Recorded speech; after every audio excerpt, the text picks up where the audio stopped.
Êtes-vous choqué? Non. Et par quoi, me direz-vous? Quoi de plus banal, en effet, pardon, de plus courant qu'une femme en pantalon? Elles sont au moins aussi nombreuses et sans doute plus nombreuses que les hommes qui portent le cheveu long. Elles se montrent ainsi publiquement avec la plus large décontraction, et pourtant, toutes ces femmes sont hors la loi et ne le savent même pas. Pardon madame, je constate que vous portez le pantalon. Est-ce que vous avez une autorisation de la préfecture de police pour le faire? Non.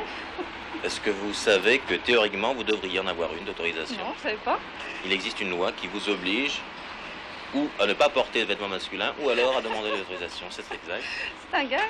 Il n'y a pas de loi. C'est des bobards, je suppose. Interdit, paru au journal officiel. Oui. Tiens, dernière nouvelle. Non, elle date de 173 ans la nouvelle. Oui, madame. Et vous pouvez faire confiance au journaliste Alain Le Garec, il sait compter. Cette loi du 26 Brumaire de l'an 9 lui a servi de point de départ pour ce reportage bien ficelé sur le port du pantalon par les femmes en 73. Époque où le port des rouflaquettes et de la moustache par les hommes était aussi d'actualité. À votre avis, le pantalon est devenu un vêtement autant féminin que masculin? Disons même qu'il a une tendance beaucoup plus féminine simplement par l'attrait. Le pantalon, l'homme est obligé de le porter, tandis qu'il y a l'attrait pour la femme pour le pantalon.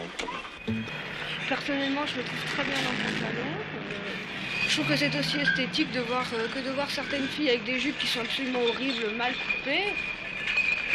Une femme peut être très féminine même en portant un pantalon.